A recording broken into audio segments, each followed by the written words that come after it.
There's an abandoned and boarded-up World War II fort in southern Belgium that we often sneak into with the scouts. Getting in there requires scaling a sheer wall next to a relatively busy road. We've placed anchoring ropes and climbing gear there to make it easier, so you're being super quiet, making no light, and cowering every time a car passes by so they don't spot you in their lights. The moment you enter the fort, it's like diving into the water. The sound just stops, and the entire place is at a constant 55 degrees, with a slight breeze passing through. The tunnel is barely large enough for me to pass without turning my body sideways. It's also just high enough to work up a decent gait while hunched over. If someone ahead of you blocks a passage for a moment, the breeze stops, and it feels like the entire tunnel network takes a breath. Sound also behaves differently there because of the way the tunnels are constructed. They echo in such a way that your own footsteps seem to be coming from behind you. They also seem to take one more step than you do when you stop. Of course, we don't allow the guys and gals to take any source of light in there, so it's pretty scary overall. So I'm in there, posted at a side passage to ensure everyone takes the same path and doesn't get lost. I go in before any of the climbers arrive, so they don't know there are friendly faces in there to help them. I'm in there for a while, just waiting for the first to come by, when I see a dancing little light coming down the long hallway. I quietly settle back in my nook and wait for whoever was smart enough to hide some matches and take them away. The light quietly bobs closer when I realize there aren't any footsteps accompanying it. I poke my head around the corner just in time to see it disappear. I hear no footsteps still. I settle back and wait some more when I realize I do hear some scuffling. Very faint. There were breathing noises, but still very faint. I become aware of a wet heat coming from right in front of me. It came with a faint smell of a person, sweat, and maybe dirt. Suddenly, I realize there's someone there, right in front of me, inches from my face. The breathing stops suddenly. Whatever it is, it's aware of me as well. We're both holding our breath, both acutely aware of each other. It takes ages. I'm sitting there, unable to move, speak, or breathe properly. The wet heat passes, and some minutes later, I become aware of a very faint light coming from my right side, which soon dissipates and leaves. Sometime later, I hear the familiar stomping of combat boots coming down the hallway from my left. I stop the person, tell them to keep following the passageway, and take the first right they come to.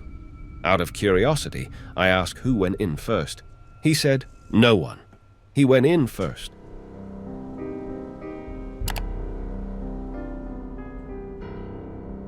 There used to be an old abandoned school in a town by my house. It was heavily boarded up and super hard to get into. Well, a friend and I managed to get inside. We climbed up the side of the school via a pipe and fire escape combo and slipped through a window on the roof.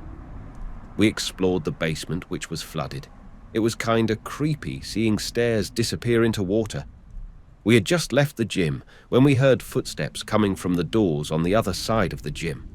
It was scary, especially considering it sounded like it was one person and not another group of explorers like us. Also, they were blocking our exit back up to the roof. The only way out otherwise was behind us, through boarded up doors.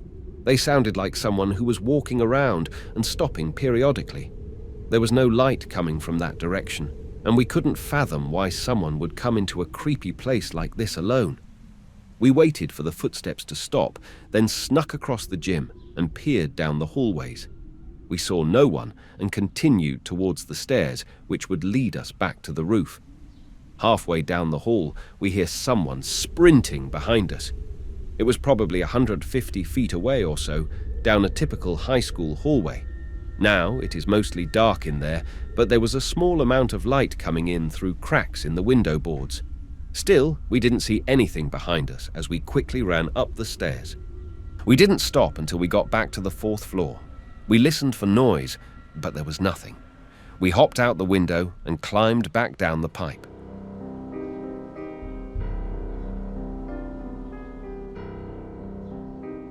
There's a sewer system under my old neighborhood, and I would go in there to smoke with my buddies when I was younger. There was this perfect spot that we liked since it was dry and we could relax away from the public. It was full of very old graffiti and pretty deep into the tunnels, so we thought no one else was using it. After some time, we started to notice messages left on the walls in red paint. I remember some saying, "We are watching you," and "Smoke the reefer, meet the reaper." We knew these messages were fresh since we'd never seen them before. Anyway, we went back again and again without any further incident. One day, I and 2 others decided to skip school and chill in the sewers. We were there for like half an hour, and we had just finished smoking a pack when we started hearing a faint voice. The voice burst into laughter, followed by more voices laughing too. We couldn't tell if it was coming from the entrance or from the deeper part of the tunnel. We stayed quiet and started hearing the laughter getting louder and more intense. We swear the voices got very close, like a few feet away from us, but no one was there. There were no sounds of footsteps either. One of my friends quickly went to the nearest manhole cover and started pushing up. My other friend went over to help, and they were able to open it. We crawled out of there onto a busy road and ran for our lives to the nearest apartment complex. We never went back in again.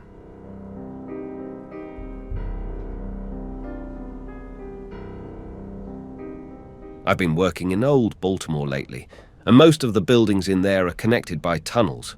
So about a few months ago, I was working on a building, putting lights in the tunnels.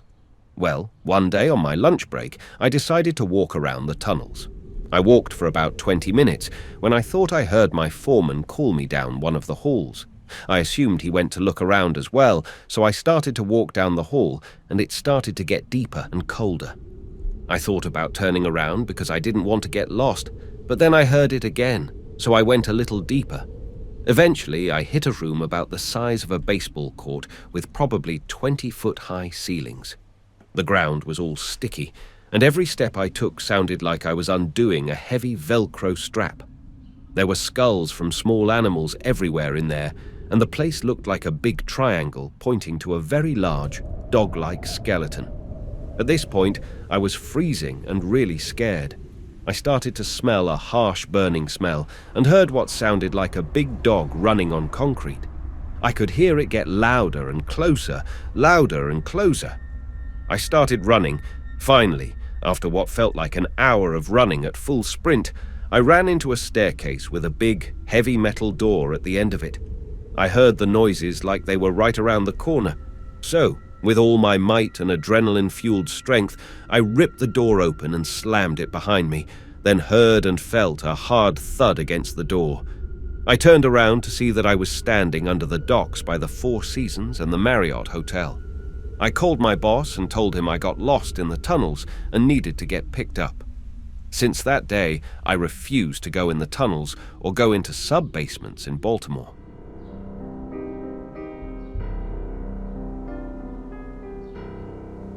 A friend and I used to work at a university in a building that was large and located in a city. The street-level floor was actually labeled as the 4th floor. The floors below had light from interior courtyards. The elevators and stairs all stopped at one, but there was clearly a level below that could be seen from one of the interior courtyards. One day, we slipped through the window into the basement.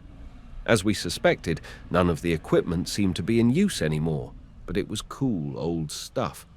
As we were looking around, we found a stairway down. So, down we went to another floor that seemed to hold supports for the giant machines above, plus some large storage areas for coal. As we were looking around, we found what looked like a large tool shed standing in the middle of the floor. We didn't want to damage anything, but we were intensely curious. So, we managed to carefully pry away a nailed-down board to see the top of a spiral staircase going down. At this point, we were 5 stories underground, and by design, nobody else knew that we were there. We slipped through the hole in the wall and started to climb down a rickety, old metal stairway. I was in the back, but my friend in the lead immediately and calmly said, "Back up, now." In the shed, he explained that the bottom of the stairs seemed to be completely rusted away. There was a hallway filled with water, and it wasn't clear how deep the water in the hallway was. It could have been a few inches or a few feet. I wanted to take a look, so I went down the stairs. Sure enough, it was as he describes, with 2 additional details. an old bell system hard hat floated upside down in the water below the staircase. After a few seconds, a wake in the water was heading toward me. At that point, I followed my buddy's advice and went out. The wake could have been a wave caused by us moving around or a rat swimming in the water, but it wasn't exactly a time when we wanted to discover the local wildlife. We waited at the top of the stairs for a few minutes just to see if anything appeared, but it all went silent. We decided the tunnel would remain unexplored.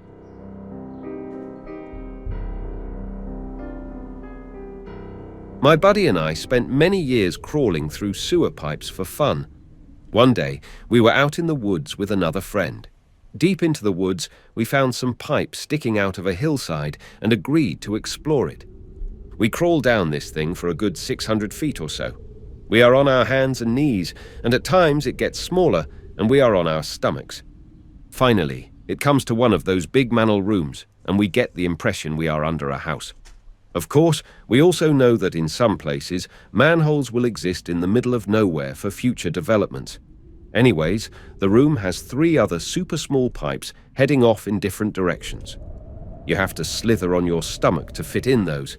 We choose one and make our friend Jackie go first. We go down about 300 feet and he shouts back that there's something in the way. He thinks it's a dead animal, but since we are using weak headlamps he can't tell. We convince him to just climb over it. Then comes me.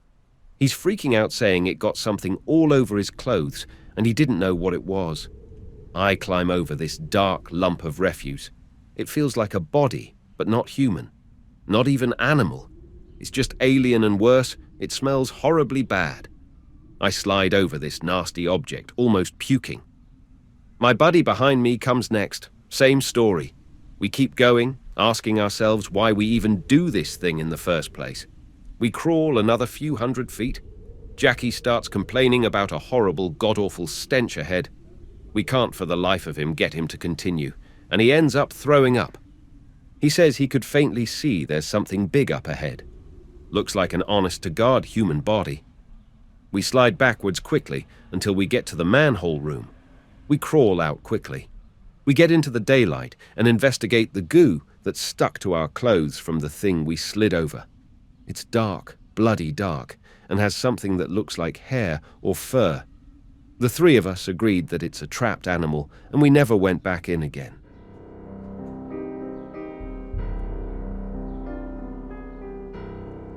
I'm an urban explorer, but nearly everything I've done was above ground. But there was an old farmhouse near me that I explored several times, including the basement. I'd say the times something unexplained happened were about less than 5% of my expeditions, but I had several in this house.